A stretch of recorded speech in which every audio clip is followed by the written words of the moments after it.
اعوذ باللہ من الشیطان الرجیم بسم اللہ الرحمن الرحیم۔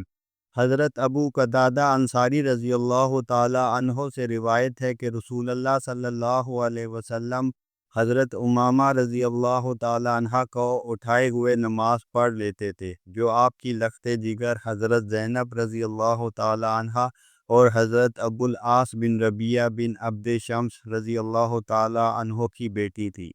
جب آپ سجدہ کرتے تو اسے اتار دیتے اور جب کھڑے ہوتے تو اسے اٹھا لیتے۔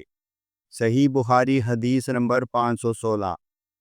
حضرت میمونہ بنت حارث رضی اللہ تعالی عنہ سے روایت ہے، انہوں نے فرمایا، میرا بستر نبی صلی اللہ علیہ وسلم کی جائے نماز کے برابر میں ہوتا، بسا اوقات آپ کا کپڑا میرے بدن پر آ جاتا جبکہ میں اپنے بستر پر ہوتی تھی۔ صحیح بخاری حدیث نمبر 517۔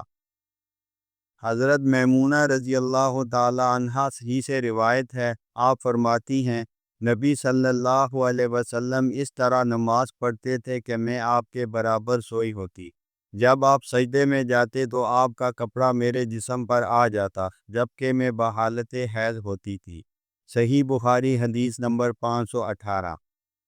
حضرت عائشہ رضی اللہ تعالی عنہ سے روایت ہے، انہوں نے فرمایا، تم لوگوں نے بہت برا کیا کہ ہم عورتوں کو کتے اور گدھے کے برابر کر دیا۔ بے شک میں نے رسول اللہ صلی اللہ علیہ وسلم کو اس حالت میں نماز پڑھتے دیکھا ہے کہ میں آپ کے اور قبلے کے درمیان لیٹی رہتی۔ جب آپ سجدہ کرنا چاہتے تو میرے پاؤں کو ٹٹول کر دبا دیتے اور میں انہیں سمیٹ لیتی۔ صحیح بخاری حدیث نمبر 519۔ حضرت عبداللہ بن مسعود رضی اللہ تعالی عنہ سے روایت ہے، انہوں نے فرمایا، ایک دفعہ رسول اللہ صلی اللہ علیہ وسلم خانہ کعبہ کے پاس کھڑے ہو کر نماز پڑھ رہے تھے اور کفار قریش کی ایک جماعت بھی وہاں مجلس لگا کر بیٹھی ہوئی تھی۔ ان میں سے کسی کہنے والے نے کہا، کیا تم اس ریاکار کو نہیں دیکھتے؟ کیا تم میں سے کوئی ایسا جو فلاں خاندان کی ذبح شدہ اونٹنی کے پاس جائے اور اس کے گوبر، خون اور بچہ دانی کو اٹھا کر لائے، پھر اس کا انتظار کرے، جب یہ سجدے میں جائے تو ان تمام چیزوں کو اس کے کندھوں کے درمیان رکھ دے؟ چنانچہ اس جماعت کا سب سے بڑا بدبخت اس کام کے لیے تیار ہوا اور اسے اٹھا لایا۔ پھر جب رسول اللہ صلی اللہ علیہ وسلم سجدے میں گر گئے تو اس نے سب کچھ آپ کے دونوں شانوں کے درمیان رکھ دیا۔ نبی صلی اللہ علیہ وسلم بحالت سجدہ ٹھہرے رہے اور کافر رسول اللہ صلی اللہ علیہ وسلم کی اس حالت پر بری طرح ہنستے رہے اور وہ ہنسی کی وجہ سے ایک دوسرے پر گرتے جا رہے تھے۔ انوی حالات کسی نے حضرت فاطمہ رضی اللہ تعالی عنہا کو اطلاع دی۔ حضرت فاطمہ اس وقت کم عمر بچی تھی، چنانچہ وہ اطلاع پاتے ہی دوڑتی ہوئی آئیں۔ رسول اللہ صلی اللہ علیہ وسلم اس وقت سجدے ہی کی حالت میں تھے۔